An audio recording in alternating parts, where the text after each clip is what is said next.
Hi again.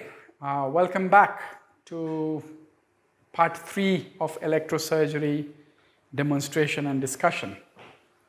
In the last part, we discussed about the monopolar setbacks and dangers. And to cap it up, I gave a few tips on how to use the monopolar safely.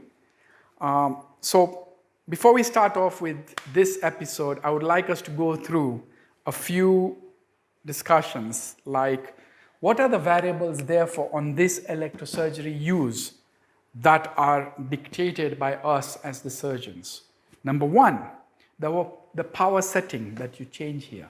So it's important to know that most power settings that we would work with when we are using in an actual surgery would be preferably based on the manufacturer's recommendations, but the settings would be around 30 to 35 max, and we would work with an effect of around 2 or 3 in most cases.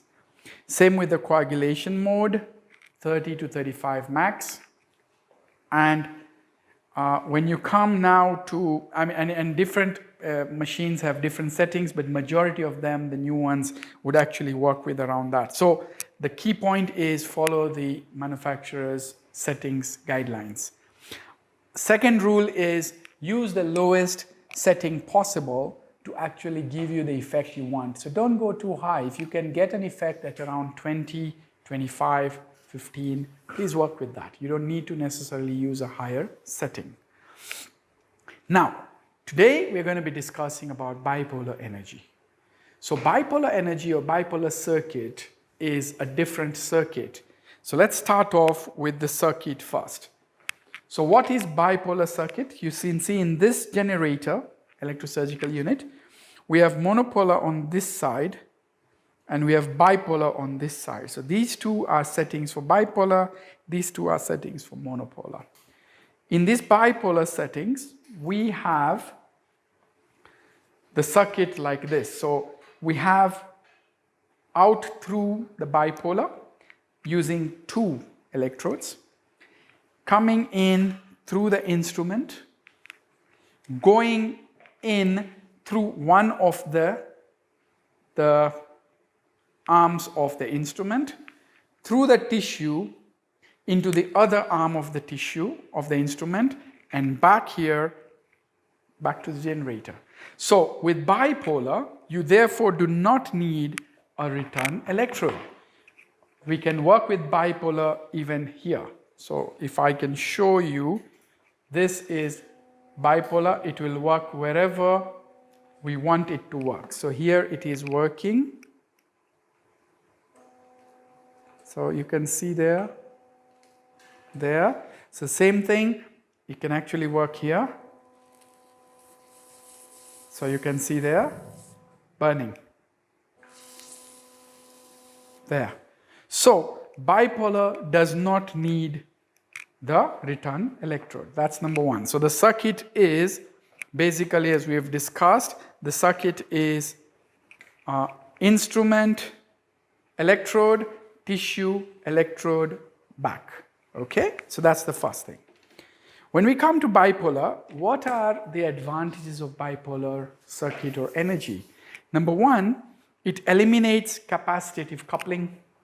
It eliminates alternating stray current pathways that it can look for an alternative way out because it will always only go through the two electrodes and it will only act on the tissue that is between these 2 electrodes, not anywhere else. The third thing is it is usually requiring a low power setting. It is very precise when it comes to, because it only works through the instrument, not anywhere else. And there is no need for a return electrode.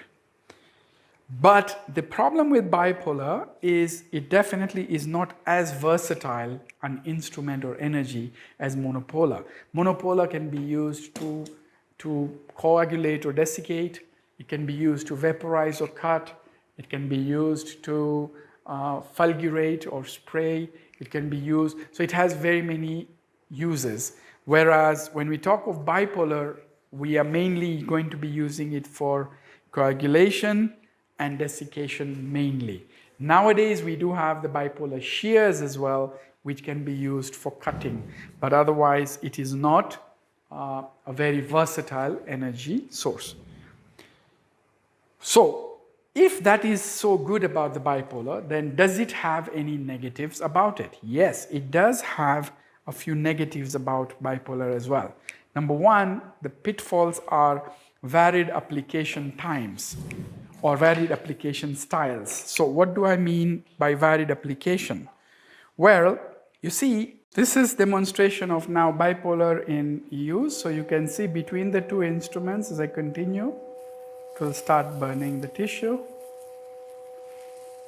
As you can see, it's smoking there, and it hits it up. Okay? So it will buzz the vessel or any structure that is between the two probes. So that is about the bipolar energy and how it works. Now, let us go on further. I told you there are few issues about how the traditional bipolar is not the best way of working it, because different people use it differently. So this is one way of using it, where you will see one person just use it continuously until everything is burnt and black and charred. And then there is another one who would use less and stop and cut and will start bleeding. Then there is the right way of using it. The right way of using it is pulsatile.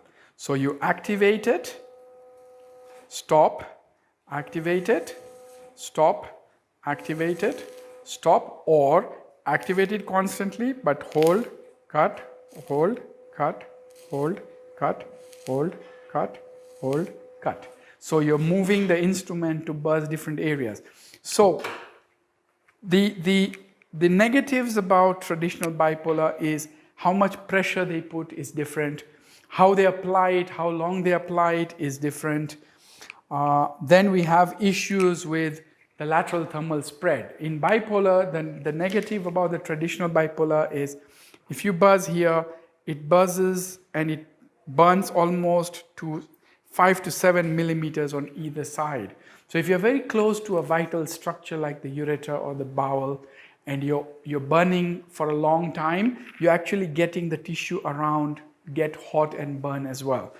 So these are negatives about bipolar, which we need to therefore understand and then work with.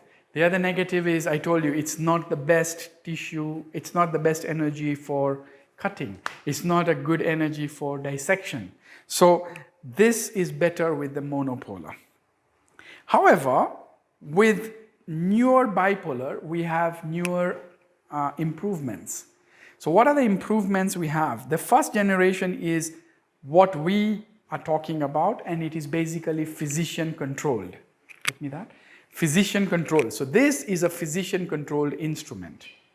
Then it's the traditional bipolar, conventional bipolar, or first generation bipolar. Then we have the newer generation bipolars, where we have second generation, which is a smart generator controlled. So this is a smart generator controlled instrument. This is a smart generator controlled instrument. Enseal, so examples are LigaSure, Enseal, we have the Thunderbeat. So these are all Gyrus PK. So these are all the newer generation vessel sealers, which are advanced bipolar. So what is different in them? Number one, they have an audible feedback. So they give us a feedback on when it's ready. So once it's pressing it active, after a while it tells you, and you know that it has buzzed enough and you are ready to cut. The second thing it has is it gives you a better seal, the pressure seal of a vessel. So like LigaSure can seal up to a 7 millimeter vessel safely. So with that, you get what is called a combination of traditional bipolar and pressure. And that causes a fusion of the vessel as opposed to the traditional bipolar, which works by forming a thrombus at either end of the vessel where you've burnt it and then you cut it through. So that is the second generation type of vessel sealers or advanced bipolar. And we have third generation as well, which is now the electrode control. So electrode control is like in N-seal, where this is the N-seal. Here it is electrode control. So you have small nanoparticles here which actually control the heating, and it makes sure that there is no lateral spread. It has the very little lateral spread of energy. So we have again the ligature, we have the N-seal, we have the gyrus, and we have the thunderbeat, which is actually a combination of two energies, which we will be discussing. So this is about the bipolar energy. The advantage with the newer bipolar is, one, it is a better vessel sealer. Two, it uses lower voltage. Three, it has a feedback mechanism telling you when something is ready.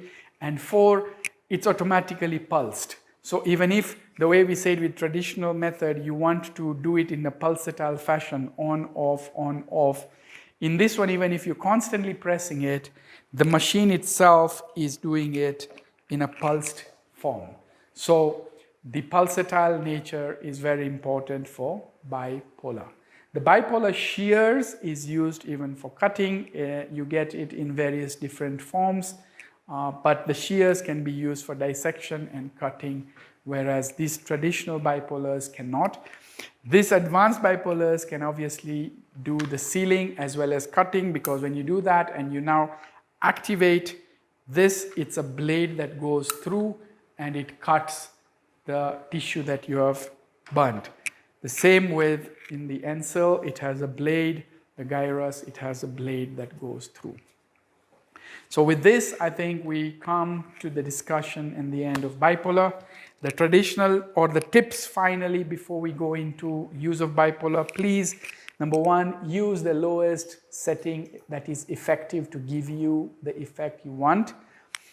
Two, use it in a pulsatile manner.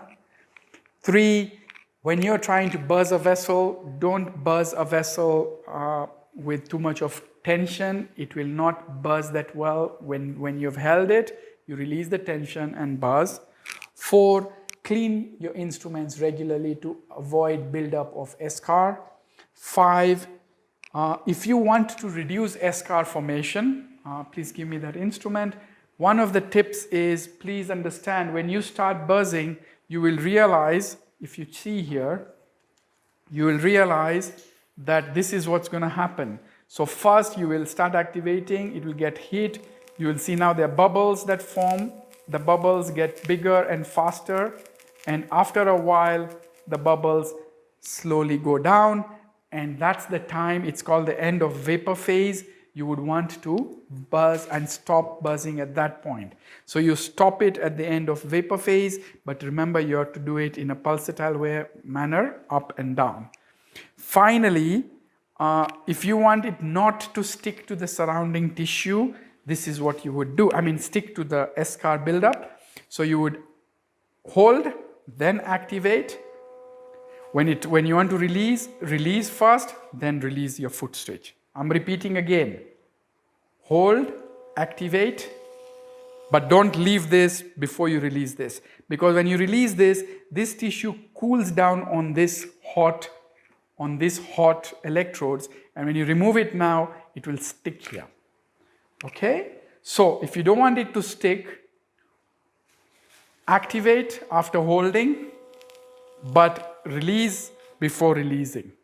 So when you release before releasing, there will be steam around. You see there is steam around, and then when you release it, there is still steam around your electrodes. So you remove it, and it will still have steam around it, and it will not stick to the tissue. So hold, activate, release, then release your foot switch. If you do it in that fashion, you will not need to repeatedly clean your instrument. Another thing is, you only activate it once you have held a tissue. Do not activate it in air. It's not right. And finally, your target with this when you're trying to burst the tissue is to get desiccation, and therefore you get blanching and not charring. Your target is not black tissue, it's not carbonization, it's not eschar formation, it is nice white blanching. So it means you have devascularized the area, then cut through, you'll not have bleeding ever. So that's the right way of using the bipolar. Thank you very much. In the next class, we're going to be discussing about ultrasonics and ultrasonic energy as we wind up the energy class and demonstration. See you next time.